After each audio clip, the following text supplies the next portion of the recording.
Part 3, Chapter 2 of Oblomov by Ivan Alexandrovich Goncharov. Translated by C.J. Hogarth. Late that August, rain set in, and one day Oblomov saw a van-load of the Ilyinskis' furniture come past his windows. To remain in his country villa, now that the park was desolate and the shutters hung closed over the Ilyinskis' windows, seemed to him impossible. At length he removed to the rooms which had been recommended him by Tarantiev, until such time as he should be able to find for himself a new flat. He took hasty meals at restaurants, and spent most of his evenings with Olga. But the long autumn evenings in town were not like the long bright days amid fields and woods. Here he could not visit Olga 3 times a day, nor send her notes by Zakhar, seeing that she was 5 versts away. Thus the poised poem of the late summer seemed somehow to have halted, or to be moving more slowly, as though it contained less substance than of yore. Sometimes they would keep silence for quite half an hour at a time, while she busied herself with her needlework, and he busied himself in a chaos of thoughts which ranged beyond the immediate present.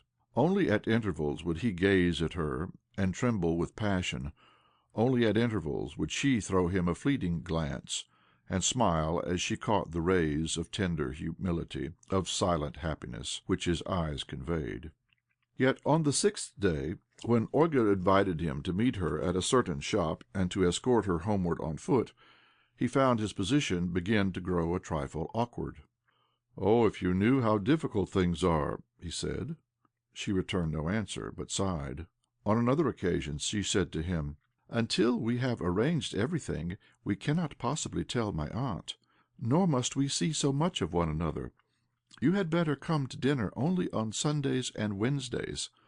Also, we might meet at the theatre occasionally, if I first give you notice that we are going to be there. Also, as soon as a fine day should occur, I mean to go for a walk in the summer gardens, and you might come to meet me. The scene will remind us of our park in the country." She added this last with a quiver of emotion. He kissed her hand in silence, and parted from her until Sunday. She followed him with her eyes, then sat down to immerse herself in a wave of sound at the piano. But something in her was weeping, and the notes seemed to be weeping in sympathy. She tried to sing, but no song would come. A few days later Oblomov was lolling on the sofa and playing with one of his slippers, now picking it up from the floor with his toe, now dropping it again. To him entered Zakhar. "What now?" asked Oblomov indifferently. Zakhar said nothing, but eyed him with a sidelong glance. "Well?" said Oblomov again. "Have you yet found for yourself another flat?" Zakhar countered. "No, not yet. Why should you want to know?" "Because I suppose the wedding will be taking place after Christmas."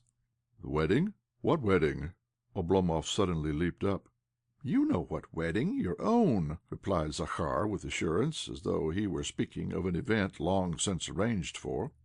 "You are going to be married, are you not?" "I to be married? To whom?" And Oblomov glared at the valet. "To Mademoiselle Ilyinski." Almost before the man could finish his words, Oblomov had darted forward. "Who put that idea into your head?" he cried in a carefully suppressed voice. "The Lord bless us all and protect us!" Zakhar ejaculated, backing towards the door. "Who told me about it? Why, the Ilyinskis' servants this very summer." "Rubbish!" hissed Oblomov, as he shook a warning finger at the old man. "Remember, henceforth, let me not hear a word about it." He pointed to the door, and Zakhar left the room, filling the flat with his sighs as he did so.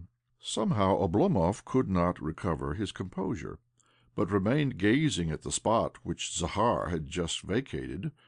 Then he clasped his hands behind his head and reseated himself in the armchair.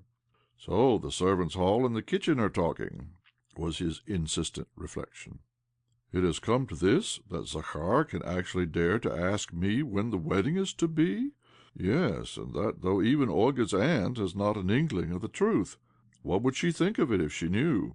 The wedding, that most poetical moment in the life of a lover, that crown of all his happiness — why, lackeys and grooms are talking of it, even though nothing is yet decided upon."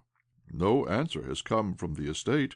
My registry certificate is blank, and a new flat still remains to be found." And with that he fell to analyzing that poetical phrase, from which the colour had faded with Zakhar's mention of the same. Oblomov was beginning to see the other face of the medal. He tossed and turned from side to side, lay flat on his back, leaped up and took a stride or two, and ended by sinking back into a reclining position. "How come folk to know about it?" he reflected.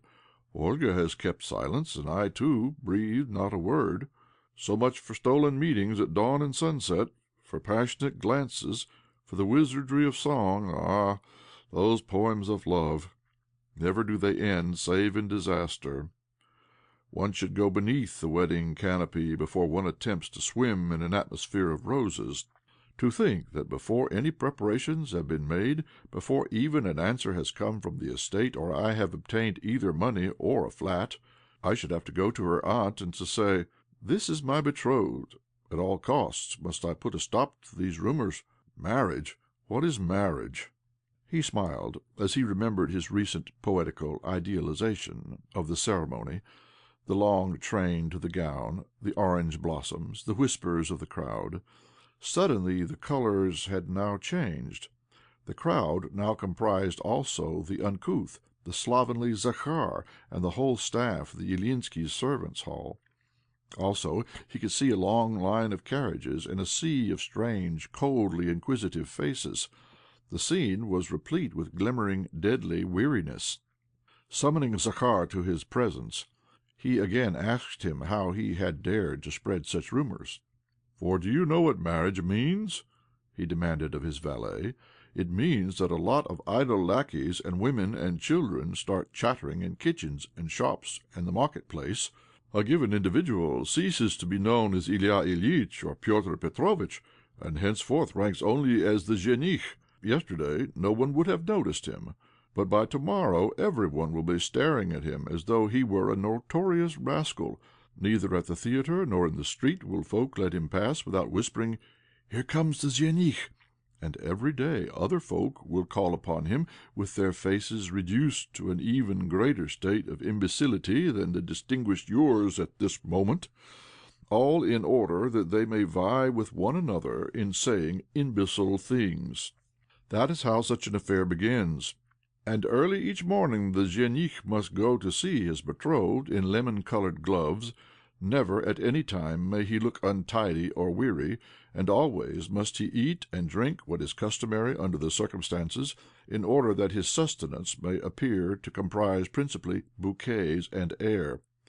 That is the programme which is supposed to continue fully for 3 or 4 months. How could I go through such an ordeal? Meanwhile you, Zakhar, would have had to run backwards and forwards between my place and my betrothed, as well as to keep making a round of the tailors', the bootmakers', and the cabinet-makers' establishments, owing to the fact that I myself could not have been in every spot at once, and soon the whole town would have to come to hear of it. 'Have you heard the news? Oblomov is going to be married.' 'Really? To whom? And what is she like? And when is the ceremony to be?' Talk, talk, talk. Besides, how could I have afforded the necessary expenses? You know how much money I possess. Have I yet found another flat? Am I not owing 1,000 roubles for this one? And would not the hire of fresh quarters have cost me 3,000 roubles more, considering the extra rooms which would have been required? And would there not have been the cost of a carriage and of a cook, and so forth? How could I possibly have paid for it all?" Oblomov checked himself abruptly. He felt horrified to think of the threatening, the uncomfortable vision which his imagination had conjured up. The roses, the orange blossoms, the glitter and show, the whispers of the crowd, all these had faded into the background. His fond dreams, his peace of mind, alike were gone. He could not eat or sleep, and everything had assumed an air of gloom and despondency. In seeking to overawe Zakhar, he had ended by frightening also himself, for he had stumbled upon the practical view of marriage, and come to perceive that, despite nuptial poetry, marriage constitutes an official, a very real step towards a serious assumption of new and insistent obligations. Unable, therefore, to make up his mind as to what he should say to Olga when he next met her, he decided to defer his visit until the following Wednesday. Having arrived at this decision, he felt easier. 2 days later, Zakhar entered the room with a letter from Olga. "I cannot wait until Wednesday," she wrote. "I feel so lost through these long absences from your side that I shall look to see you in the summer gardens at 3 o'clock tomorrow." "I cannot go," he thought to himself. The next moment he comforted himself with the reflection that very likely her aunt or some other lady would be with her, in which case he would have a chance of concealing his nervousness. Scarcely had he reached the gardens when he saw her approaching. She was veiled, and at first he did not recognize her. "How glad I am that you have come!" she exclaimed. "I was afraid you would not do so." She pressed his hand, and looked at him with an air so frank, so full of joy at having stolen this moment from fate, that he felt envious of her, and regretful that he could not share in her light-hearted mood. Her whole face bespoke a childish confidence in the future, in her happiness, and in him. Truly she was very charming. "But why do you look so gloomy?" suddenly she exclaimed. "Why do you say nothing? I had thought you would be overjoyed to see me, whereas I find you gone to sleep again. Wake up, sir." "I am both well and happy," he hastened to say, fearful lest things should attain the point of her guessing what was really in his mind. "But I am disturbed that you should have come alone." "Rather it is for me to be disturbed about that," she retorted. "Do you think I ought to have brought my aunt with me?" "Yes, Olga." "Then if I had known that, I would have invited her to come." Offendedly she said, as she withdrew her hand from his.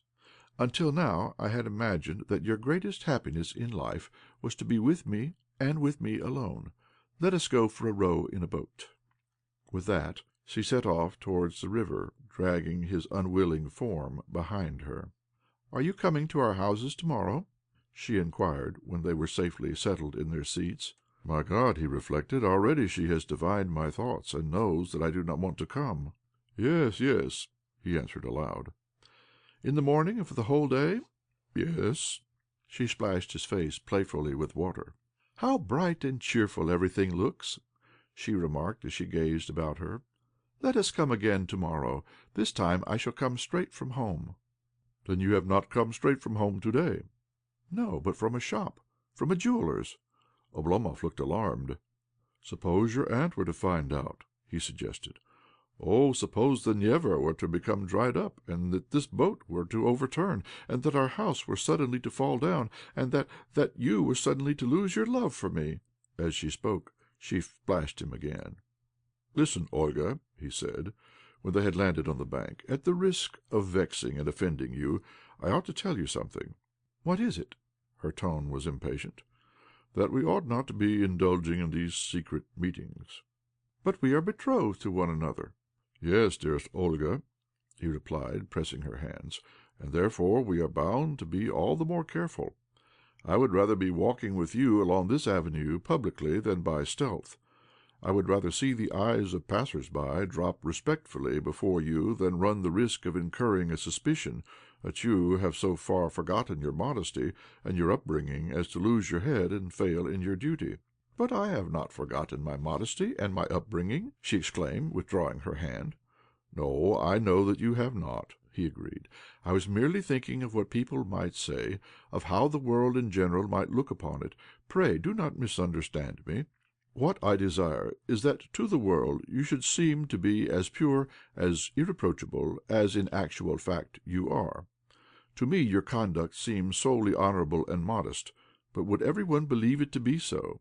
"What you say is right," she said after a pause. "Consequently, let us tell my aunt to-morrow, and obtain her consent." Oblomov turned pale. "Why hurry so?"